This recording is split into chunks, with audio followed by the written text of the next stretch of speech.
नमस्कार, मैं अश्विनी आपके साथ केपी न्यूज बुलेटिन में। आइए पहले देखते हैं मुख्य समाचार। बीदर में यूथ कांग्रेस द्वारा आसाम के मुख्यमंत्री हेमंत बिस्वा शर्मा के विरुद्ध प्रदर्शन, पुतला फूंका। हिजाब विवाद, स्कूल कल फिर से खुलेंगे, मुंबई शांति को लेकर आश्वस्त। कर्नाटक हाईकोर्ट में कल होगी हिजाब मामले की सुनवाई। गोवा पोल्स, राज्य की 40 सीटों पर सोमवार को मतदान, इस बार ऐसा है राजनीतिक गणित। टकराव, मोदी योगी के बीच हो सकता है, मैं अपने भाई के लिए जान भी दे सकती हूँ, प्रियंका गांधी।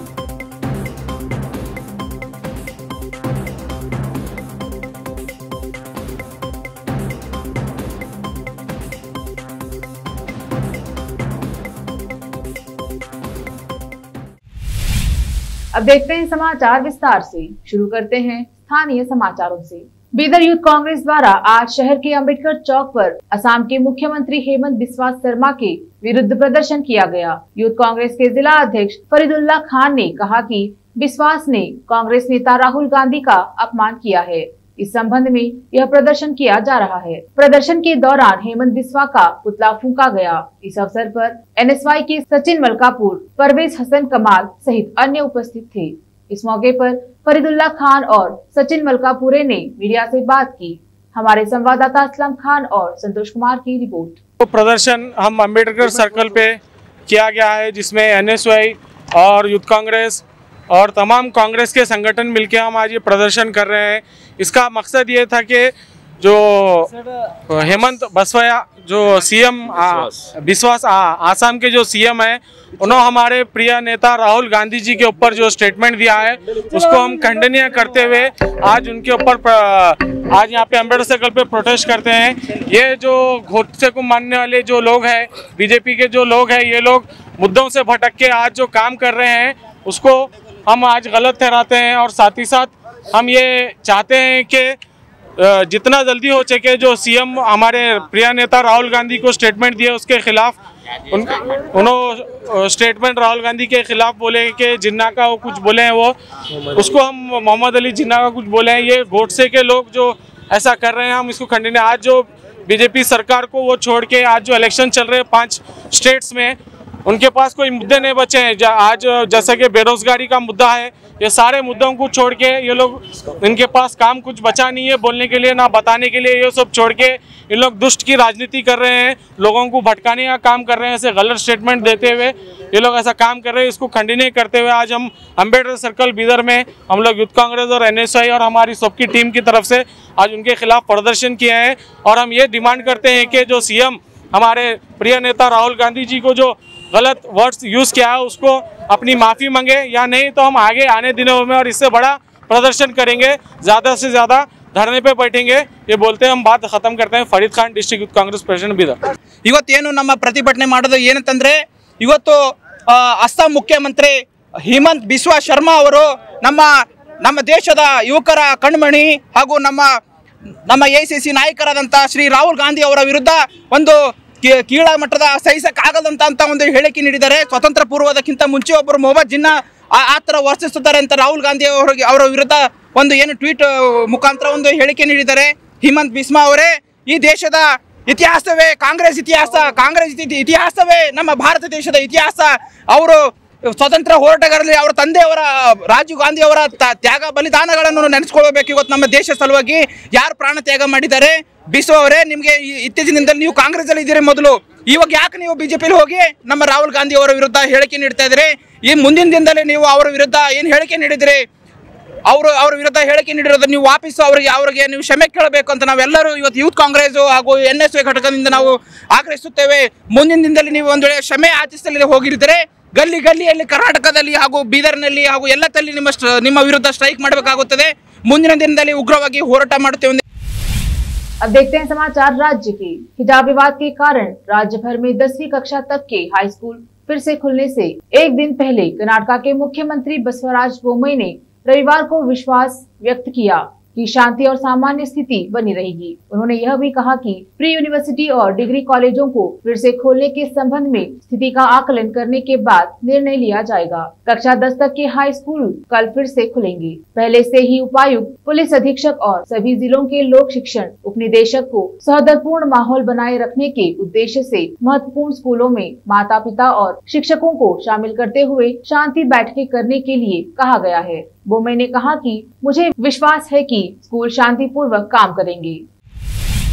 बेंगलुरु में एक निजी स्कूल के शिक्षक को धार्मिक कपड़ों के बारे में कथित रूप से अपमानजनक टिप्पणी करने के लिए निलंबित कर दिया गया। शनिवार सुबह जैसे ही लोग स्कूल के सामने जमा हुए, माता पिता में से एक शहाबुद्दीन ने संवाददाताओं से कहा कि राज्य की राजधानी में हिजाब कोई मुद्दा नहीं है। इस स्कूल में लगभग 80% मुस्लिम छात्र हैं और हिंदुओं और मुसलमानों के बीच कोई विभाजन नहीं है। लेकिन इस स्कूल के एक शिक्षक ने छात्रों के एक वर्ग का जिक्र करते हुए अपमानजनक भाषा का इस्तेमाल किया, जिसने हमें स्कूल आने के लिए मजबूर किया। हालांकि इस मामले को सुलझा लिया गया है। बेंगलुरु साउथ के पब्लिक इंस्ट्रक्शन के डिप्टी डायरेक्टर एस राजेंद्र ने पुलिस के साथ स्कूल का दौरा किया।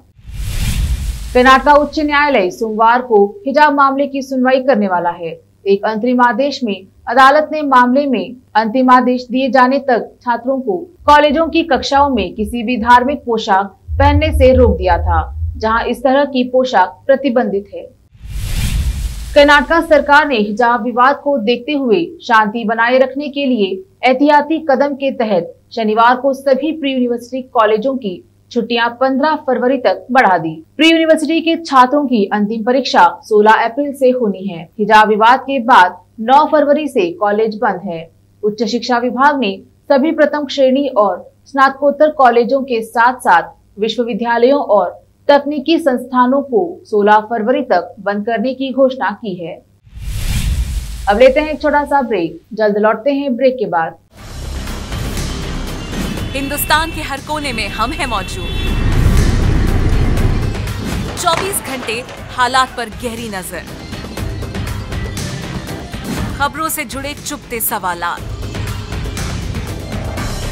और आपको दिखाता है धार्मिक, सामाजिक, राजनीतिक, लोकल और इंटरनेशनल न्यूज की सबसे बेहतर कवरेज, जो आपको रखती है हर पल बाखबर।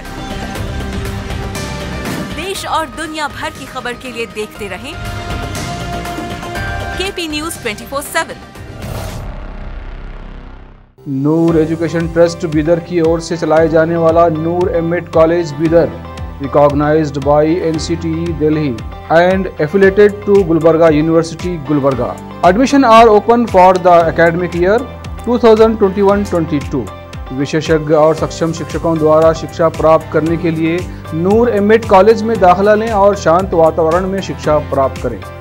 बीदर शहर में बेहतर शिक्षा का एकमात्र केंद्र Noor MEd college, Shahpur gate, Bidar.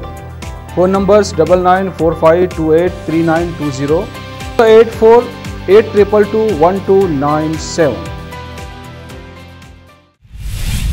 Break के बाद आपका स्वागत है। देखते हैं आगे के समाचार। गोवा की 40 विधानसभा सीटों के लिए प्रचार शनिवार को खत्म हो गया। तटीय राज्य में अब सोमवार को सभी सीटों पर वोटिंग होगी, जिसके लिए सारी तैयारियां पूरी कर ली गई हैं। साथ ही सुरक्षा के भी कड़े इंतजाम किए गए हैं। वैसे तो गोवा में मुकाबला बीजेपी और कांग्रेस के बीच रहता था, लेकिन इस बार आम आदमी पार्टी और तृणमूल कांग्रेस की एंट्री से ये चुनाव ज्यादा दिलचस्प हो गया है। गोवा विधानसभा में 40 सीटें हैं, जिसमें से बीजेपी के पास वर्तमान में 17 सीटें हैं, जबकि उसे महाराष्ट्रवादी गोमांतक पार्टी के 3 विधायक, गोवा फॉरवर्ड पार्टी के 3 विधायक और 3 निर्दलीय विधायक का समर्थन प्राप्त है। वहीं दूसरी ओर कांग्रेस के पास विधायकों की संख्या 15 है। इस बार के चुनाव में कुल 301 उम्मीदवार चुनावी मैदान में हैं, जिसमें बीजेपी, कांग्रेस, शिवसेना, आम आदमी पार्टी, टीएमसी, स्थानीय दल और निर्दलीय विधायक शामिल है। पंजाब के मालवा में कांग्रेस नेता प्रियंका गांधी वाड्रा ने कहा, मैं अपने भाई राहुल गांधी के लिए अपनी जान भी कुर्बान कर सकती हूँ और वह भी मेरे लिए ऐसा कर सकते हैं। संघर्ष या टकराव भाजपा में है, कांग्रेस में नहीं। योगी जी, मोदी जी और अमित शाह के बीच हितों का टकराव हो सकता है। दरअसल यूपी के सीएम योगी आदित्यनाथ ने ट्वीट में कहा था कि भाई बहन प्रियंका राहुल के आपसी विवाद और वर्चस्व के कारण कांग्रेस डूब जाएगी। इस ट्वीट पर प्रियंका ने पलटवार करते हुए कहा, मैं अपने भाई के लिए अपनी जान दे दूंगी और मेरा भाई भी मेरे लिए अपनी जान दे देगा। तो विवाद कौन सा? योगी जी के मन में विवाद है। लगता है कि मोदी जी, अमित शाह जी और योगी जी के बीच में जो विवाद चल रहा है उसकी वजह से कह रहे हैं।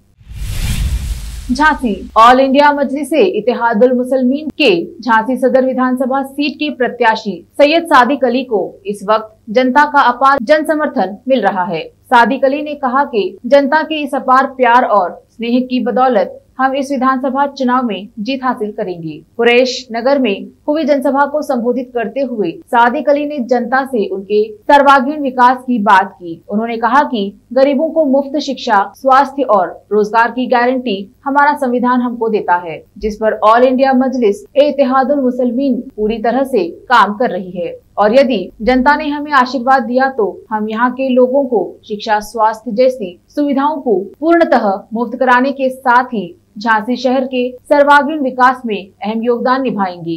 कुरैश नगर में हुई जनसभा में क्षेत्रवासियों से खुले मन से सादिक अली का स्वागत किया। साथ ही क्षेत्र के सभी सम्मानित लोगों ने ऑल इंडिया मजलिसे इत्तेहादुल मुसलमीन के प्रत्याशी का साथ देने और उन्हें जीत दिलाने का संकल्प लिया। झांसी उत्तर प्रदेश, रिपोर्ट हरिमोहन कश्यप। एक पैसे वाले को है वो वोट डालने का अधिकार हमारे गरीब भाई को भी है। जितनी ताकत, जितनी कीमत उस वोट की है उतनी ताकत हमारे गरीब की भी है वोट की। ये अधिकार हमको किसने दिया? बाबा साहब ने दिया। हम एहसान माने उनके कि उन्होंने ये अधिकार हमको दिया कि हम अपनी मर्जी का नेता, हम यहाँ पर आए हैं सिर्फ अपनी लीडरशिप तैयार करने, क्योंकि आज तक 70 साल के अंदर हमारा कोई लीडर नहीं था। हम सपा के पीछे लग जाते थे, कभी हम कांग्रेस के पीछे लग जाते थे, कभी हम बसपा के पीछे लग जाते थे और जिसके पीछे लगे, जिसको हमने समर्थन किया, 4-4 बार की सरकारें बनवाई, मगर हमारे हाथ खाली के खाली। हमारी बस्तियों की हालत देखो किस स्थिति में है, हमारे नौजवानों की हालत देखो किस स्थिति में है। कब सोचेंगे हम, कब सोचेंगे? अगर हमारा कोई लीडर नहीं होगा, हमारी सियासी आवाज नहीं होगी तो कौन सुनेगा हमारी आवाज? कौन करने वाला है आपकी आवाज? कोई विधानसभा में कभी आपने सुना, लोकसभा में सुना आपने कि आपके लिए कोई आवाज उठाई गई है साथियों? कोई? हाँ, हमारे बैरिस्टर सत्येंद्र ओवैसी साहब ने स्लेटर हाउस का मसला उठाया, बहुत से मसले उठाए उन्होंने। क्यों? क्योंकि वो जानते हैं कि जो रोटी रोजी का मामला है, हम लोग हमारी रोटी रोजी निर्भर हो रहा है। इसलिए आप लोगों को ये हम कह देना चाहते हैं, ये हम बताने आए हैं, ये गुजारिश करने आए हैं कि साथियों अब किसी की बातों में नहीं आना है।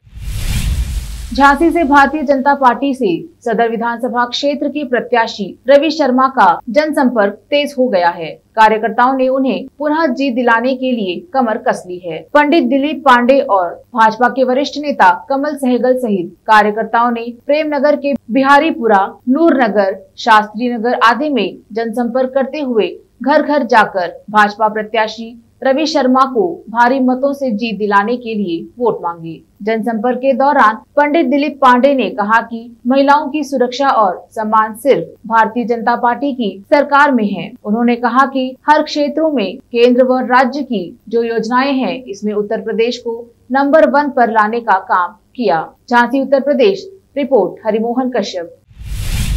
झांसी विधानसभा चुनाव की मतदान तिथि नजदीक आते ही बसपा प्रत्याशी कैलाश साहू ने चुनाव प्रचार में पूरी ताकत झोंक दी है। कार्यकर्ताओं के साथ जनसंपर्क के दौरान बड़ी संख्या में लोग मौजूद हो रहे हैं। बसपा के प्रत्याशी कैलाश साहू ने क्षेत्रों में जनसंपर्क किया। कैलाश साहू ने कहा कि पिछले 5 साल में पूरे प्रदेश में विकास की किरण नजर नहीं आई है। भाजपा ने सिर्फ महंगाई और बेरोजगारी को बढ़ाने का काम किया है। बेरोजगारी से प्रदेश के युवा बेहाल है। युवा सरकार से रोजगार मांगते हैं तो उन्हें पुलिस की लाठियां खानी पड़ती हैं। कैलाश साहू ने कहा कि पूरे प्रदेश में माफिया राज चल रहा है। साहू ने दावा किया कि भाजपा शासनकाल में विकास कार्य न होने से खफा लोग 20 फरवरी को बसपा के पक्ष में मतदान करने का मन बना चुके हैं। झांसी उत्तर प्रदेश, रिपोर्ट हरिमोहन कश्यप। नेपाल के मुख्यमंत्री न्यायाधीश चोलेन्द्र शमशेर जेबी राणा की मुश्किलें बढ़ गई हैं। जहां संसद में उनके खिलाफ महाभियोग प्रस्ताव लाया गया। उन पर आचार संहिता के उल्लंघन समेत कई गंभीर आरोप लगे हैं। मामले में नेपाली संसद अध्यक्ष के मीडिया सलाहकार ने कहा कि सत्तारूढ़ नेपाली कांग्रेस, माओवादी केंद्र और जनता समाजवादी पार्टी के सांसदों ने मुख्य न्यायाधीश चोलेन्द्र शमशेर जेबी राणा के खिलाफ महाभियोग प्रस्ताव दर्ज किया है। नेपाली मीडिया के मुताबिक सांसदों का मानना है कि मुख्य न्यायाधीश ने आचार संहिता का उल्लंघन किया। इसके अलावा वो न्यायालय में न्यायिक माहौल बनाने में विफल रहे। देखते हैं समाचार फिल्मों की। एक दूसरे की आंखों में खोए दिखे रणबीर कपूर और आलिया भट्ट, इंटरनेट पर छा गई फोटो। देखते हैं खेल जगत के समाचार। आईपीएल ऑक्शन 2022, आरसीबी का खतरनाक बॉलर अब राजस्थान में शामिल, लगी करोड़ों की बोली। देखते हैं समाचार बाजार की। संविदा कर्मियों की बल्ले बल्ले, महंगाई भत्ते में हुई 83% की बढ़ोतरी, सरकार ने किया ऐलान। फिर से एक नजर आज की सुर्खियों पर। बीदर में यूथ कांग्रेस द्वारा आसाम के मुख्यमंत्री हेमंत बिस्वा शर्मा के विरुद्ध प्रदर्शन, पुतला फूंका। हिजाब विवाद, स्कूल कल फिर से खुलेंगे, मुंबई शांति को लेकर आश्वस्त। कर्नाटका हाई कोर्ट में कल होगी हिजाब मामले की सुनवाई। गोवा पोल्स, राज्य की 40 सीटों पर सोमवार को मतदान, इस बार ऐसा है राजनीतिक गणित। टकराव, मोदी योगी के बीच हो सकता है, मैं अपने भाई के लिए जान भी दे सकती हूँ, प्रियंका गांधी।